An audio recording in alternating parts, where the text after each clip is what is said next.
todo el mundo se hace es, ¿de dónde acá usted invierte una plata por amor al arte? Por el amor a la camiseta. Por el amor a la camiseta. ¿Por dónde está el retorno? En el fútbol en Colombia se utiliza esa figura, que es, yo invierto, entre comillas, una plata comprándole los derechos a la gente, porque en ese momento, hoy, los equipos de fútbol, empezando por Millonarios, tienen cancelado o tenían cancelado la emisión de derechos con el objeto de no poder cambiar la composición accionaria. O sea que los tipos del fútbol lograron en un momento determinado o prefirieron en un momento determinado llevar a la quiebra a los equipos de fútbol antes de cambiar su composición accionaria, lo que te indica que el negocio es bien interesante, pero no por encima de la mesa, sino por debajo de la mesa donde están las utilidades. ¿Por qué el señor Juan Carlos López y el Chiqui García tratan por todos los medios de comprar los derechos que hay en Millonarios en la calle? Y llegan a pagar hasta 250.000 pesos por cada derecho, que en la realidad escasamente valen 30.000 o 60.000 pesos. ¿Qué pasa en el caso de Juan Carlos López y el Chiqui García?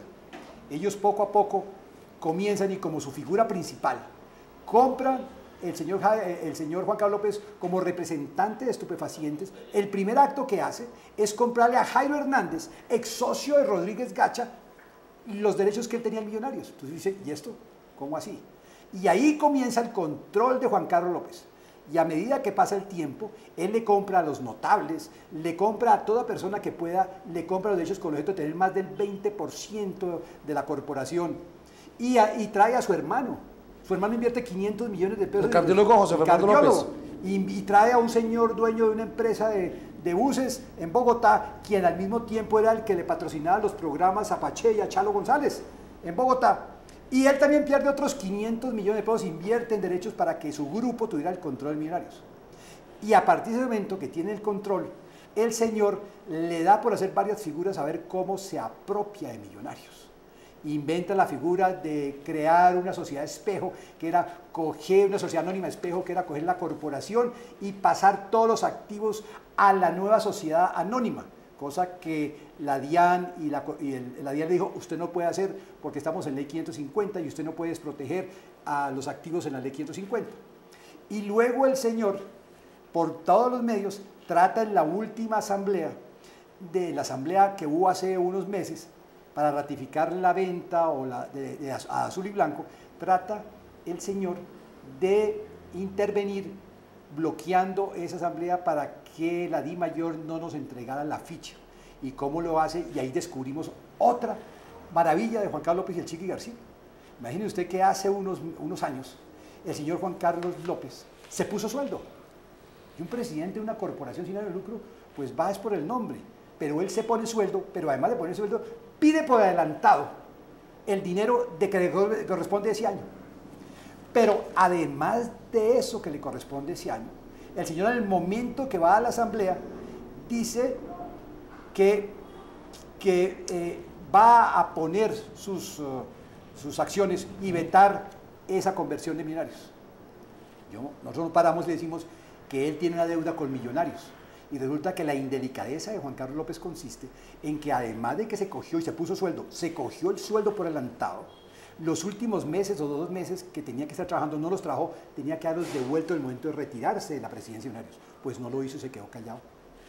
En ese momento, cuando él va a pedir que sus derechos tengan efecto en la asamblea, nos paramos y le decimos, no señor, en los mismos estatutos que usted tiene, que usted hizo, dicen que cuando usted tiene una deuda con la corporación no podrá votar y no podrá hacer uso de sus votos.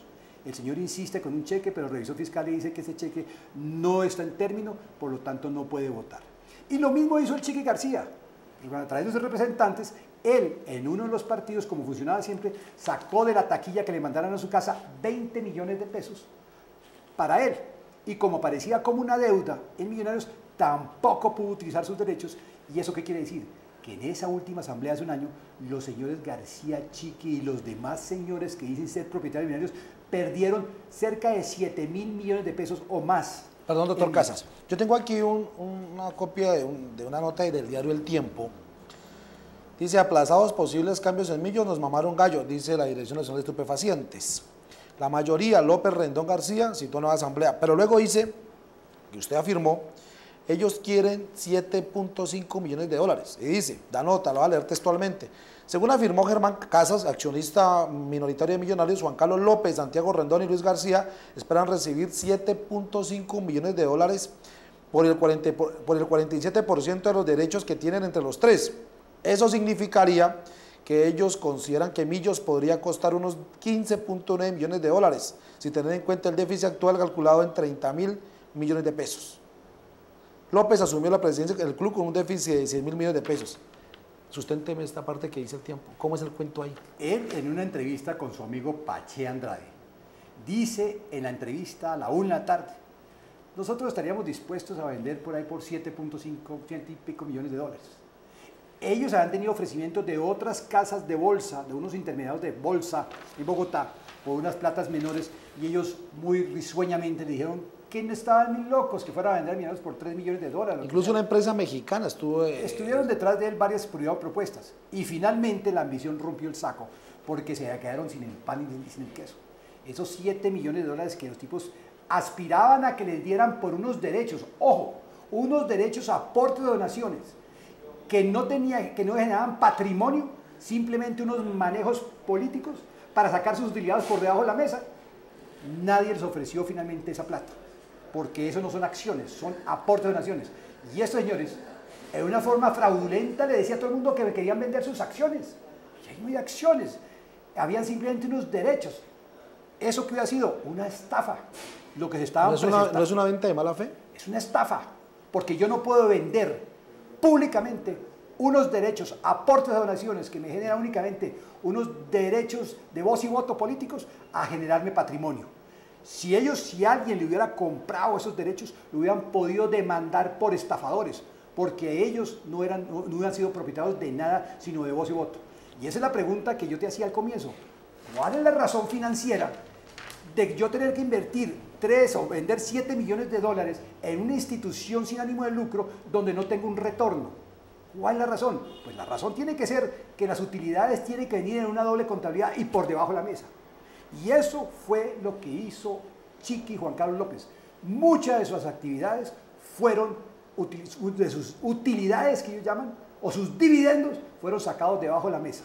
Porque nadie explica cómo un club como Millonarios, con un déficit de 6.000 millones de pesos, nos pasan a 40.000 millones de pesos. Y fuera de eso, el señor López y el señor Chiqui dice que ellos fueron los salvadores de Millonarios. Eso es lo que yo quiero que ustedes entiendan aquí. Doctor Casas, venga, expliquémosle al televidente. Usted dice que López se lucró, se volvió poderoso, pero ¿negocios de qué? Millos hace rato no vende un jugador a nivel internacional, doble contabilidad.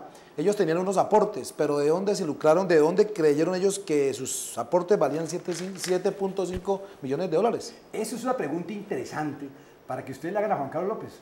¿Por qué tenían valorado unos derechos de aporte de donación en 7.5 millones? ¿Cuál era lo que nosotros llamamos el TIR, la tasa interna de retorno? ¿Cómo le podían decir a sus clientes que era que usted tenía un beneficio mejor que comprar acciones en bolsa? Que era mucho mejor eso que comprar acciones en bolsa. Ellos nos pueden explicar por qué estaban vendiendo unos derechos a aporte de donaciones como si fueran acciones. Tiene que haber alguna explicación financiera, y eso es una pregunta interesante que el señor Juan Carlos López, porque ahí está la legislación que nos dice que esos aportes o donaciones no son sino eso, no generan patrimonio. Entonces que nos expliquen ellos cómo invirtieron esa plata y cuál es la razón de ser de esa inversión. Yo creo que la única razón de su inversión era una doble contabilidad, eso es lo que creo yo, porque yo no creo que voy a tener una plata, invertir una gran cantidad de plata para no sacar inversiones. Entonces, cuando uno estudia el fútbol en general en Colombia, cómo funciona, o fútbol en todas partes, uno que encuentra que el negocio está, en el fondo el negocio está en la compra y venta de jugadores. ¿Por qué? Porque yo compro un jugador en 50 pesos, lo declaro por 10 y lo vendo por 1.000. Es la razón donde existe una inversión de estos señores que manejan el fútbol. Y la otra es que todo lo del fútbol es regalado. Porque ellos no tienen que invertir un peso. Juan Carlos López no han tenido que invertir un peso porque tienen derechos de televisión, les dan el estadio, no pagan los impuestos completos como deben ser, la patrocinio, las camisetas, todo es regalado. Todo es regalado. ETV tenía patrocinio en la camiseta. ETV. Y me encontré con una sorpresa cuando veo que ellos consiguen, hace unos años cuando se pusieron ellos sueldos, que la empresa de teléfono les dio 400 millones de pesos. Y cuando vamos a ver la relación, encontramos que Juan Carlos López se puso 15 o 16 millones de pesos de sueldo y el Chiqui 80 millones o 70, no sé cuánto era el sueldo del Chiqui. Esos 400 millones de pesos que era para patrocinio del club, resultaron que los utilizaron para pagar sus sueldos. Venga, pero bueno, lo de López lo entiendo, presidente, pero Chiqui García no es ni técnico ni manager, ¿sueldo de qué? ¿El qué hace en ese Millonarios? momento era el manager deportivo y pasó a ser técnico. Y entonces pasó de unas sumas donde el señor, hasta el último momento que salió, pues sacaron sus platas como manager de esas platas que venían de los patrocinios. Entonces la plata es, si usted no invierte en nada, ¿en qué invirtieron? ¿En compra de jugadores? A propósito de nóminas, Pache Andrade dijo en una emisora aquí que López no había quebrado a Millonarios, que el que lo había quebrado era Oscar Héctor Quintabani, técnico argentino, nació en Colombia cuando fue de estratega de Millonarios, porque ha pedido una nómina que ha superado los 13.000 millones de pesos. ¿Esto es cierto o no es cierto? Ténganlo ustedes en cuenta, eso que dice Pache Andrade, por eso tienen en la cárcel, a Samuel Moreno. Porque Samuel Moreno es el responsable de la administración. Y el responsable de la administración de Millonarios era Juan Carlos López. No venga a decirme que es que el secretario de Planeación Distrital de Bogotá y el señor Quintabane, que era el entrenador de Millonarios, él es el responsable o el de Planeación. No, el responsable es Juan Carlos López y Chiqui García, que traje una nómina de 1.000 millones de pesos mensuales. ¿Qué tiene que ver Quintabani? Si usted pide y le dan, claro, pues perfecto. ¿Quién es el responsable actualmente en la ley en Colombia y por qué está preso el señor Samuel Moreno? Precisamente por un acto parecido a lo que hizo Juan Carlos López.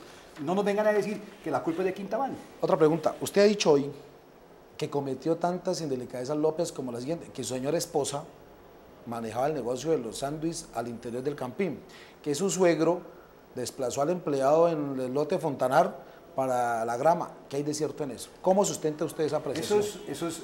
Eso que usted ve es algo que realmente causa escozor. Cuando uno va y pregunta, ¿quién maneja la comida en el Campín y los sándwiches? Encuentra uno que la señora de Juan Carlos López me decía que tenía ese negocio. Ellos van a decir después que no, porque como todo eso es verbal, dirán, no, bueno, listo, entonces no lo manejaban, todo el mundo manejaba. Va uno a Millonarios a donde entrenaban. ¿Quién maneja las escuelas de fútbol? Pues la esposa de Juan Carlos López. ¿Quién maneja el cuidado de los prados? El mantenimiento de la grama. Era un muchacho de hacía 20 años, con su tractorcito manejaba y se ganaba su platica. No, vino el suegro de Juan Carlos López y lo desplazó con un tractor y él cortaba y cobraba con 1 millón de pesos. Y así sus primos y sus sobrinos o lo que sea mandaban en Millonarios. A mí eso es absolutamente oscuro, eso no tiene ninguna presentación lo que hizo para Millonarios y su familia y la señora de Juan Carlos López, que lo que uno ve de lejos es el afán del dinero, el afán de tener, el afán de presentarse. Entonces yo digo, ¿será lo mismo que va a suceder aquí con esa cantidad de fundaciones que tienen, donde las primeras damas las manejan? ¿Serán ellas las encargadas de comprar el pan para los niños o las bebidas para los niños? Y entonces, ¿a quién le van a contratar las bebidas? ¿Y quién se va a lucrar con la compra de esas bebidas en las fundaciones sin ánimo de lucro para los niños pobres de Popayán del Cauca? Ojo, eso es lo que yo les voy diciendo, eso es lo que aprendimos nosotros en Bogotá, eso lo vivimos. Nosotros vivimos una experiencia aburrida en Millonarios. Un buen día me llama el señor que cuida el club y me dice, doctor, ¿cómo le parece que esta mañana aparecieron en